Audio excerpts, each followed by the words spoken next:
ನೋಡಿ, ನಿನ್ನೆ ಅಧಿಕೃತವಾಗಿ ಪೊಲೀಸ್ ಕಾನ್ಸ್ಟೇಬಲ್ ಹುದ್ದೆಯ ನೇಮಕಾತಿಗೆ ಸಂಬಂಧಪಟ್ಟ ಹಾಗೆ ಕೆಎ ಕಡೆಯಿಂದ ನೋಟಿಫಿಕೇಶನ್ ಆಯ್ತು.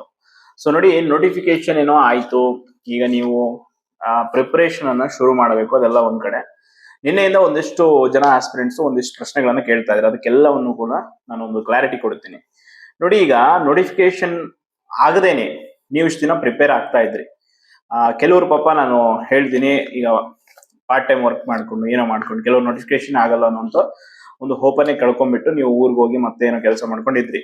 ಈಗ ಇಮಿಡಿಯೇಟ್ ಆಗಿ ನೋಟಿಫಿಕೇಶನ್ ಆಯ್ತು. ಸ್ಪೆಷಲ್ ಅದು ಕೆ ಎಸ್ ಪಿ ಮಾಡ್ತಾ ಇದ್ದು, ಕೆ ಎ ಮಾಡ್ತು, ಈಗೆಲ್ಲ ಆಗಿದೆ. ಈಗ ಕೆಲವ್ರ ಪ್ರಶ್ನೆ ಏನು ಅಂತಂದ್ರೆ, ನಮ್ಗೆ ಸಮಯ ಕೊಡಿಸಿ ಅದು ಕೊಡಿಸಿ. ನೋಡಿ, ಅದು ಯಾವ್ದು ಬೇಡ. ಯಾಕಂದ್ರೆ ಓಪನ್ ಆಗಿ ಹೇಳ್ತೀನಿ ನನ್ನ ಸ್ಟೇಟ್ಮೆಂಟ್. ಯಾಕೆ ಅಂತಂದ್ರೆ, ಸರ್ಕಾರ ಈಗ ನೋಟಿಫಿಕೇಶನ್ ಮಾಡಿದೆ ಹೆಚ್ಚು.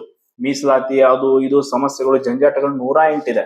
ಸುಮ್ನೆ ನೀವು ಮತ್ತೆ ನೀವೇ ಪೋಸ್ಟ್ಪೋನ್ ಮಾಡಿಸಿ ಅದು ಮಾಡಿಸಿ ಅಂತಂದ್ರೆ ನಿಮ್ಮ ಮೇಲೆ ನಿಮ್ಮ ಒಂದೇನಿದೆ ಈಗ ಸಿಕ್ಕಿರೋ ಅವಕಾಶದ ಮೇಲೆ ನೀವೇ ಕಲ್ಲು ಹಾಕೊಂಡಂಗ ಆಗುತ್ತೆ. ಸೊ ದಯವಿಟ್ಟು ಅದು ಬೇಡ. ಯಾಕೆ ಅಂತಂದ್ರೆ ಅದೇನಾದ್ರೂ ಟೆಕ್ನಿಕಲಿ ಅಪ್ಲಿಕೇಶನ್ ಆಗೋ ಪ್ರಾಬ್ಲಮ್ ಆಯ್ತು, ಸ್ವಲ್ಪ ಡೇಟ್ ಎಕ್ಸ್ಟೆಂಡ್ ಮಾಡಬೇಕಾಯ್ತು, ಒಂದು ವಾರ 15 ಡೇಸ್ ಹೆಚ್ಚು ಕಮ್ಮಿ ಏನೋ ಆಗ್ಬೋದು. ಒಟ್ನಲ್ಲಿ ನೀವು ಪ್ರಿಪರೇಷನ್ ಮಾಡಿ. ಏನೀಗ ಒಂದು ಇರೋ ಸಮಯ ಇದೆ ಅದನ್ನ ಸರಿಯಾಗಿ ಯುಟಿಲೈಸ್ ಮಾಡ್ಕೊಳ್ಳಿ. ಅಷ್ಟು ಶಾರ್ಟ್ ಪೀರಿಯಡ್ ಅಲ್ಲಿ ಹೆಂಗ್ ಪ್ರಿಪೇರ್ ಮಾಡ್ಬೇಕು ಹಂಗ್ ಮಾಡ್ಕೊಳ್ಳಿ. ಅದನ್ನ ಬಿಟ್ಟು ಸುಮ್ಮನೆ ಸಮಸ್ಯೆಗಳನ್ನ ತಂದು ಸೃಷ್ಟಿ ಮಾಡ್ಕೊಂಡು ನಾವು ಹಂಗಾಗುತ್ತೆ ಹಿಂಗಾಗುತ್ತೆ ಅಂದ್ರೆ ಆಗಲ್ಲ. ಯಾಕೆಂದ್ರೆ ಈಗ ತುಂಬಾ ಸಮಸ್ಯೆ ಇದೆ. ಜೂನ್ 15ನೇ ತಾರೀಕು ಕೋರ್ಟ್ ಅಲ್ಲಿ ರಿಸರ್ವೇಶನ್ ಕೇಸು ಫೈನಲ್ ಹಿಯರಿಂಗ್ ಇದೆ 56. ಸೊ ಅದು ಒಂದ್ ಕಡೆ ನಡೀತಾ ಇದೆ. ಬೇರೆ ಬೇರೆ ಸಮಸ್ಯೆಗಳಿರುತ್ತೆ. ಸರ್ಕಾರದ ಮಟ್ಟದಲ್ಲಿ ಸಚಿವರು ಕಿತ್ತಾಡ್ತಾ ಇದ್ದಾರೆ. ಇನ್ನೂ ಗೃಹ ಖಾತೆ ಹಂಚಿಕೆ ಆಗಿದೆ ಅಷ್ಟೇ, ಅವ್ರಿಗೂ ಕೂಡ ಸಮಯ ಬೇಕು. ಈ ನಡುವೆ ಏನೋ ಒಂದು ನೋಟಿಫಿಕೇಶನ್ ಮಾಡಿದ್ರು ಅಂದ್ರೆ ಖುಷಿ ಪಡಿ, ಪ್ರಿಪೇರ್ ಆಗಿ ಎಕ್ಸಾಮ್ ಬರೀರಿ ಚೆನ್ನಾಗಿ. ಯಾಕಂದ್ರೆ ನೀವು ಇದನ್ನ ಪೋಸ್ಟ್ಪೋನ್ ಮಾಡಿ ಏನೋ ಮಾಡಿ ಅನ್ಕೊಂಡ್ ಕೂತ್ರೆ ಮುಂದೆ ಇನ್ನೂ ನೋಟಿಫಿಕೇಶನ್ ಇದೆ. ಈಗ ಲ್ಯಾಂಡ್ ಸರ್ವೇರ್ ಇದೆ, VAO ಇದೆ, ಬೇರೆ ಬೇರೆ ಇದೆ, KPSC ಇಂದ ಇನ್ನು ಆಗೋದಿದೆ. ಸೊ ಅವಕ್ಕೆಲ್ಲ ಸಮಸ್ಯೆ ಮಾಡ್ಕೋಬೇಡಿ. ಬರೆಯೋರು ಬರೀರಿ, ಚೆನ್ನಾಗಿ ಎಕ್ಸಾಮ್ ಮಾಡಿ. ಇನ್ನು KSRP, CR, DR ಅದು ಕೂಡ KA ಅವರೇ ನೋಟಿಫಿಕೇಶನ್ ಮಾಡ್ತಾರೆ. ಸೊ ಅದಕ್ಕೆ ಪ್ರಿಪೇರ್ ಆಗಿ. ಇನ್ನು ಈಗ HKದು ಅಂತೇಳಿ ಅದು ಇದು ಎಕ್ಸಾಮ್ ಒಂದೇ ದಿನ ಎಲ್ಲ ಕ್ಲಾರಿಟಿ ಸಿಗುತ್ತೆ ನಿಮ್ಗೆ. ಅಪ್ಲಿಕೇಶನ್ ಆಗ್ತಾ ಹೋದಂಗೆಲ್ಲ ಒಂದೊಂದು ಇನ್ಫಾರ್ಮೇಶನ್ ಗೊತ್ತಾಗುತ್ತೆ. ಎಲ್ಲ ತಲೆ ಕೆಡಿಸ್ಕೊಬಿಡಿ. ಸುಮ್ನೆ ಅದನ್ನ ಇಶ್ಯೂ ಮಾಡ್ಕೊಂಡು ಹೋಗೋದು ಬೇಡ. ನಾನು ಅದಕ್ಕೆ ಕ್ಲಿಯರ್ ಆಗಿ ಹೇಳ್ತೀನಿ, ಯಾವ್ದು ಬೇಡ. ಸದ್ಯಕ್ಕೆ ನೋಟಿಫಿಕೇಶನ್ ಆಗಿದೆ, ಚೆನ್ನಾಗಿ ಪ್ರಿಪೇರ್ ಆಗಿರಿ, ಎಕ್ಸಾಮ್ ಬರೀರಿ ಆರಾಮಾಗಿ. ಇನ್ KSRP ಅವಕಾಶ ಸಿಗುತ್ತೆ, CR, DR ಸಿಗುತ್ತೆ. ಇನ್ ಕೇಸ್ 3 ಸೇರಿಸಿ ಒಂದೇ ಎಕ್ಸಾಮ್ ಅಂತ ಹೇಳಿದ್ರೆ ಹಂಗ್ ಮಾಡಿದ್ರೆ ಏನ್ ಮಾಡ್ತಿದ್ರಿ? ಹಂಗ ಆಗ್ತಾ ಇರ್ಲಿಲ್ಲ. ಎಕ್ಸಾಂಪಲ್ ಹೇಳ್ತಾರೆ. ಸೊ ಅದಕ್ಕೆ ಇನ್ನೂ ಅವೇರ್ಡ್ ಇದೆ. VAO ಇದೆ. VAO ನೋಡಿ, ಸ್ವಲ್ಪ ಇದು ಈಗ ನೋಟಿಫಿಕೇಶನ್ ಇರೋದ್ರಿಂದ ನಮ್ಗೆ ಹೇಳಿದಂತದ್ದು ಇಷ್ಟೇ ಕ್ಲಾರಿಟಿ. ಅಪ್ಲಿಕೇಶನ್ ಪ್ರೊಸೆಸ್ ಎಲ್ಲ ನಡೀತಾ ಇದೆ. ಈವನ್ AOದು ಕೂಡ ನಡೀತಾ ಇದೆ. ಹಂಗಾಗಿ ಸ್ವಲ್ಪ ಅಂದ್ರೆ ಇದೇ ತಿಂಗಳಲ್ಲಿ ಆಗುತ್ತೆ, ಅದೇನ್ ಆಗಲ್ಲ ಅಂತಲ್ಲ. ಸೊ ಸ್ವಲ್ಪ ತಡ ಆಗುತ್ತೆ ಅಷ್ಟೇ. ಪ್ರಿಪೇರ್ ಆಗ್ತಾರೆ. ಯಾವ ಟೈಮ್ಗೆ ಹೆಂಗೆ ನೋಟಿಫಿಕೇಶನ್ಸ್ ಬರುತ್ತೋ ನೋಡಿ. ಅನ್ಎಕ್ಸ್ಪೆಕ್ಟೆಡ್ ನಿನ್ನೆ ಪ್ರಿಡಿಕ್ಷನ್ ಇತ್ತು ಒಟ್ಟು 10ನೇ ತಾರೀಕು ಒಳಗೆ ಆಗ್ಬೋದು. ಬಟ್ ಅನ್ಎಕ್ಸ್ಪೆಕ್ಟೆಡ್ ಆಗಿ ಬಂತು. ಎಷ್ಟೋ ಜನ ಏನು ಅಂತಂದ್ರೆ ಅವಕಾಶವನ್ನ ಬಿಟ್ಟು ಕುಂತು ಬಿಟ್ಟಿದ್ರಿ. ಅಂದ್ರೆ ಅದ್ರ ಬಗ್ಗೆ ನೆಗ್ಲೆಕ್ಟ್ ಮಾಡ್ತಾ ಇದ್ರಿ. ಆಗಲ್ಲ ಬಿಡು, ಇನ್ನೇನಾಗತ್ತೆ. PSI ಕೂಡ ಅಷ್ಟೇ. ಇರೋದು ಅಲ್ಲಿ 150, 130 ಪೋಸ್ಟ್ ಇದೆ. ಬಟ್ ಹೆಂಗೆ ಗೌರ್ಮೆಂಟ್ ಮನ್ಸ್ ಮಾಡಿದ್ರೆ ಮಾಡ್ಬೋದು. ಅದೇನು ದೊಡ್ಡ ವಿಷಯ ಅಲ್ಲ. ಎಕ್ಸೈಸ್ ಸಬ್ ಇನ್ಸ್ಪೆಕ್ಟರ್ ಇದೆ, SD, FD ಗಳಿದೆ. ಸೊ ಪ್ರಿಪೇರ್ ವೆಲ್, ತಯಾರಾಗಿ. ಯಾವುದೇ ಕಾರಣಕ್ಕೂ ನೆಪಗಳನ್ನ ಹೇಳಿದ್ರೆ ಯಾರು ಕೇಳಲ್ಲ.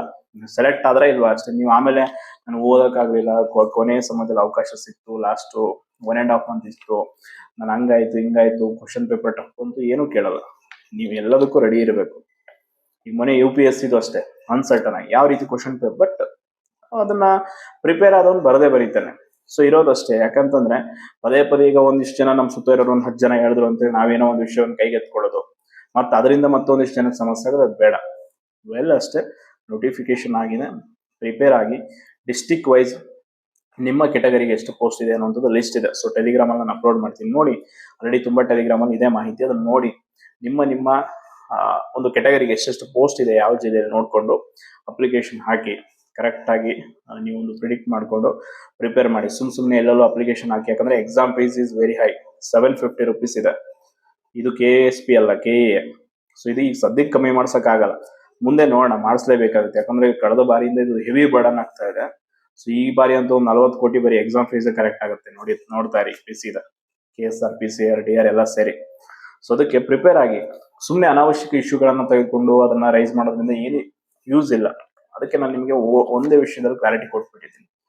ಏನಾಗುತ್ತೋ ಎಲ್ಲದಕ್ಕೂ ಸಿದ್ಧವಾಗಿ ಎಕ್ಸಾಮ್ ಬರೀರಿ. ಇನ್ನು ನೆಕ್ಸ್ಟ್ ಅಪ್ಕಮಿಂಗ್ ನೋಟಿಫಿಕೇಶನ್ಸ್ ಇದೆ. ಅವಕಾಶಗಳು ತುಂಬಾ ಇದೆ, ಕಳ್ಕೊಬೇಡಿ ಅಷ್ಟೇ. ಈ ಅವಕಾಶ ಕಳ್ಕೊಂಡ್ರೆ ಹೇಳ್ತೀನಲ್ಲ, ಮತ್ತೆ ಇನ್ ಬರೋ ಸರ್ಕಾರಗಳು ಬರೋ ವರ್ಷಗಳು ಅಷ್ಟೊತ್ತಿಗೆ ಏಜ್ ಲಿಮಿಟ್, ಈಗ ಏಜ್ ರಿಲ್ಯಾಕ್ಸೇಷನ್ ಕೊಟ್ಟಿದ್ದಾರೆ, ಪುಣ್ಯ. ನೆಕ್ಸ್ಟ್ ಕೊಡಲ್ಲ. ಈ ಗೋಲ್ಡನ್ ಆಪರ್ಚುನಿಟಿ ಇದೆ. ಎಷ್ಟೋ ಜನ ತುಂಬಾ ವರ್ಷದಿಂದ ಓದ್ತಾ ಇರೋರ್ಗೂ ಕೂಡ ಒಂದು ಒಳ್ಳೆ ಅವಕಾಶ ಸಿಕ್ಕಿದೆ. ಅಗೇನ್ ಮತ್ತೆ ಇಂಥದ್ದೇ ಅವಕಾಶ ಸಿಗುತ್ತೆ ಅಂತ ಯಾರು ಕೂಡ ಗ್ಯಾರಂಟಿ ಕೊಡಕ್ಕಾಗಲ್ಲ.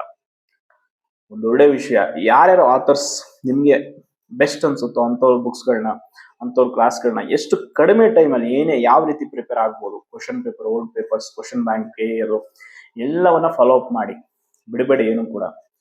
ನೀಟಾಗಿ ಕ್ವಶನ್ ಬ್ಯಾಂಕು ಎಲ್ಲವನ್ನ ನೋಡ್ಕೊಂಡು ಒಂದು current affairs, last 6 month current ಅಫೇರ್ಸ್ನ ಕರೆಕ್ಟ್ ಆಗಿ ಪ್ರಿಪೇರ್ ಆಗಿ. ಇನ್ನು ಸೈನ್ಸ್ ಅಷ್ಟೇ, ಸೈನ್ಸ್ ಹೇಳಕ್ಕಾಗಲ್ಲ, ಕ್ವಶನ್ ಪೇಪರ್ ತೆಗೆದಾಗ ಸೈನ್ಸ್ ಮೆಂಟಲ್ ಅಬಿಲಿಟಿ ಸ್ವಲ್ಪ ಟಫ್ ಬರುವಂತ ಚಾನ್ಸಸ್ ಇರುತ್ತೆ. ಯಾಕಂದ್ರೆ ಲೈಕ್ VAO, ಈ ಹಿಂದಿನ SDFD ಪೇಪರ್ಸ್ ಗಳನ್ನೆಲ್ಲ ಕಲೆಕ್ಟ್ ಮಾಡ್ಕೊಂಡು ನೋಡಿ. GK ಎಲ್ಲವೂ ಕೂಡ ಚೆನ್ನಾಗಿ ಪ್ರಿಪೇರ್ ಆಗಿ ಅಷ್ಟೇ. ಅಂಡ್ ಇದ್ರ ಜೊತೆ ಇನ್ನೂ ಏನಾದ್ರು ನಿಮ್ದು ಸಮಸ್ಯೆಗಳು ಅವ್ರಿಗೆ ಗೊತ್ತಿದೆ ನನಗೆ. ಈಗ ಕೆಲವರು ಹೇಳಿದ್ರೆ ನೀನೆ ಸರ್, ಈಗ ಹೈಟ್ ಇರೋರಿಗೆಲ್ಲ ಆಯ್ತು, ನಮ್ದು ಹೈಟ್ ಬರಲ್ಲ, ಸೊ ನಾವು ಓನ್ಲಿ ಗ್ರೂಪ್ ಸಿ ಗೆ ಬೇರೆ ಓದ್ತಾ, ಅದು ಆಗುತ್ತೆ. ಅದಾಗತ್ತೆ ಮೀನ್ಸ್ ಅದಕ್ಕೂ ಇನ್ನೂ ಒತ್ತಡ ಹಾಕ್ಬೇಕು. ಈಗ ಒಂದಾಯ್ತು, ಸದ್ಯಕ್ಕೆ ಏನೋ ಆಗ್ಬಿಡುತ್ತೆ ಅಂತ ಖುಷಿ ಪಟ್ಕೊಂಡು ಯಾವ್ದ್ರಲ್ಲೂ ಮೈ ಮೆರಿಯಬೇಡಿ. ಟೈಮ್ ಹೋಗ್ತಾ ಇದೆ, ಬಿ ಅಲರ್ಟ್. ಪ್ರಿಪರೇಷನ್ ಇವತ್ತಿಂದಾನೇ ಶುರು ಮಾಡ್ಕೊಂಬಿಡಿ. ಅನ್ವಾಂಟೆಡ್ ಏನಿರುತ್ತೆ ಅದನ್ನೆಲ್ಲ ತಲೆಯಿಂದ ತೆಗೆದು ಬಿಟ್ಟು ಬಿಡಿ. ಕನ್ಸಿದೆ. ಈಗ ನಾನು ಹೇಳ್ತೀನಿ ಒಂದು ವಿಷಯ, ನೀವು ಬೇಜಾರಾಗ್ಬೋದು. ಈ ದಕ್ಷಿಣ ಕರ್ನಾಟಕಕ್ಕೆ ಹೋಲಿಸಿದ್ರೆ ನಮ್ಮ ಉತ್ತರ ಕರ್ನಾಟಕ ಭಾಗದಲ್ಲಿ, ಎಸ್ಪೆಷಲಿ ನಮ್ಮ ಕಲ್ಯಾಣ ಕರ್ನಾಟಕದಲ್ಲಂತೂ ಪೊಲೀಸ್ ಹುದ್ದೆಗಳು ಅಂತಂದ್ರೆ ತುಂಬಾ ಪ್ರಿಯ. ಯಾಕಂದ್ರೆ ನಮ್ಮಲ್ಲಿ ಕ್ವಾಲಿಟಿ ಆಫ್ ಎಜುಕೇಶನ್ ಹಂಗಿಲ್ಲ. ಏನೋ BA ಡಿಗ್ರಿ ಮಾಡ್ಕೊಳ್ಳೋದು, PUC ಆರ್ಟ್ಸ್ ಮಾಡ್ಕೊಳ್ಳೋದು, SLC ಗೆ ಡ್ರಾಪ್ ಔಟ್ ಆಗೋರು ತುಂಬಾ ಜನ. ಅಲ್ಲಿ ಏನೋ ಒಂದು ಸದ್ಯಕ್ಕೆ ಯಾವ್ದೋ ಒಂದು ಜಾಬ್, ಸುಮ್ಮನೆ ಎಲ್ಲೋ ಬಂದು ದುಡಿಯೋಕ್ಕಿಂತ ಏನೋ ಒಂದು ಮಾಡೋಣ. ಅಲ್ಲಿ ಇಂಜಿನಿಯರಿಂಗ್ ಆಗಿರೋದು, ಒಳ್ಳೊಳ್ಳೆ ಕಾಲೇಜ್ ಇಲ್ಲ, ಇನ್ಫ್ರಾಸ್ಟ್ರಕ್ಚರ್ಸ್ ಇಲ್ಲ, ನಮ್ಮ ಸಮಸ್ಯೆ ಹಂಗಿದೆ, ಫ್ಯಾಕ್ಟ್ರೀಸ್ ಇಲ್ಲ. ಸೊ ಹಂಗಾಗಿ ಎಷ್ಟು ಎಫರ್ಟ್ ಮಾಡ್ತಾರೆ. ಬೆಂಗಳೂರು ಸಿಟಿಲಿ ನೀವು ಆಲ್ಮೋಸ್ಟ್ ಹುಡುಕಿದ್ರೆ ಕಲ್ಯಾಣ ಕರ್ನಾಟಕ ಭಾಗ, ಉತ್ತರ ಕರ್ನಾಟಕದವರೇ ಹೆಚ್ಚಿನ ಸಂಖ್ಯೆಯಲ್ಲಿ ಪೊಲೀಸ್ ಇಲಾಖೆಯಲ್ಲಿ ಕೆಲಸ ಮಾಡ್ತಾ ಇದ್ದಾರೆ. ಸೊ ಅದು ಕಾರಣ. ಈ ಕಡೆ ದಕ್ಷಿಣ ಕರ್ನಾಟಕದವ್ರಿಗಾದ್ರೆ ಬೇರೆ ಬೇರೆ ವೆಲ್ ಸೆಟಲ್ಡ್ ಆಗಿರುವಂತ ಫ್ಯಾಮಿಲೀಸ್ ಇರುತ್ತೆ, ಎಜುಕೇಶನ್ ಇರುತ್ತೆ, ಕಾಲೇಜಸ್ ಇದೆ, ಸ್ಕಿಲ್ಸ್ ಕಲಿತಾರೆ, ಏನೇನೋ ಮಾಡ್ಕೊಂಡು ಬದುಕ್ತಾರೆ. ನಮ್ಮಲ್ಲಿ ಹಂಗಿಲ್ಲ ಪರಿಸ್ಥಿತಿ. ಸೊ ಅದನ್ನ ಅರ್ಥ ಮಾಡ್ಕೊಂಡು ನಾವು ಹಂಗಂತ ಮುಂದುವರಿಬಾರ್ದು ಅಂತಲ್ಲ, ಮುಂದುವರಿರಿ, ಇನ್ನೂ ಬೇರೆ ಬೇರೆ ಕಲೀರಿ, ಬೇರೆ ಆಪರ್ಚುನಿಟೀಸ್ನ ಯೂಸ್ ಮಾಡ್ಕೊಳ್ಳಿ, ಬೇರೆ ಹುದ್ದೆಗಳಿಗೂ ಪ್ರಿಪೇರ್ ಆಗಿ, ಲೈಕ್ ಸೆಂಟ್ರಲ್ ಗೌರ್ಮೆಂಟ್ ಎಕ್ಸಾಮ್ಸ್ಗೂ ಬರೀರಿ. ಈಗ ಕಾಂಪಿಟೇಷನ್ ಬರ್ತಾ ಇದೆ, ಸೊ ಇನ್ನಷ್ಟು ರೈಸ್ ಆಗಲಿ ಅನ್ನೋದು ನನ್ನ ಒಂದು ಬಯಕೆ. ಇನ್ನೊಂದು, ನಮ್ಗೆ ಯಾರಿಗೋ ಇನ್ನೊಬ್ಬರಿಗೆ, ನನಗೋ ಇನ್ನೊಬ್ಬರಿಗೆ ಯಾರಿಗೋ ಜೈಕಾರ ಹಾಕೊಂಡು ಕುತ್ಕೋಬೇಡಿ ದಯವಿಟ್ಟು. ನಾವೇನು ಯಾರು ಏನು ಮಾಡೋಕ್ಕಾಗಲ್ಲ, ಎಲ್ಲರ ಸಪೋರ್ಟ್ ಇಂದ. ವಿತೌಟ್ ನಾನೊಬ್ಬನು ಹೋಗಿ ಮಾಡ್ತೀನಿ ನೆವರ್. ನೀವು ಲಕ್ಷಾಂತರ ಜನ ಓದ್ತಾ ಇದ್ರೆ ನಿಮ್ಮ ಸಪೋರ್ಟ್ ಇದ್ರೇನೆ ಎಲ್ಲ. ಈಗ ಈವನ್ ಸೋಷಿಯಲ್ ಮೀಡಿಯಾ ಪ್ಲಾಟ್ಫಾರ್ಮ್ ಆಯ್ತು, ಆಫ್ಲೈನ್ ಹೋರಾಟಗಳಾಯ್ತು, ಏನೇ ಆಯ್ತು, ಎಲ್ಲರ ಒಂದು ಬೆಂಬಲವೇ ಕಾರಣ ಅಷ್ಟೇ. ಒಬ್ರಿಬ್ರಿಂದ ಆಯ್ತು, ನನ್ನಿಂದ ಆಯ್ತು, ನಿನ್ನಿಂದ ಆಯ್ತು ಅಂತ ಅದು ಯಾವತ್ತೂ ಬರಬಾರ್ದು. ಅದು ಬಂತು ಅಂತಂದ್ರೆ ಒಳ್ಳೇದು ಅಲ್ಲ. ನೆಕ್ಸ್ಟ್ ಅಪ್ಕಮಿಂಗ್ ಅದು ನಮ್ಮನ್ನ ಬೆಳವಣಿಗೆ ಆಗೋದಕ್ಕೂ ಕೂಡ ಬಿಡಲ್ಲ. ಸೊ ಅದಕ್ಕೆ ಇಷ್ಟಂತೂ ಮಾಹಿತಿ ಇದೆ. ಯಾಕೆಂದ್ರೆ ನಿನ್ನೆಯಿಂದ ಕೇಳಿದ್ರಿ, ನಿಮ್ಗೆ ನಿರಾಶೆ ಮಾಡಿಸೋಕ್ಕೂ ನಂಗೆ ಇಷ್ಟ ಇಲ್ಲ. ಇರೋ ಫ್ಯಾಕ್ಟ್ ಅನ್ನು ಹೇಳ್ಬೇಕಿದೆ, ಹೇಳಿದೀನಿ.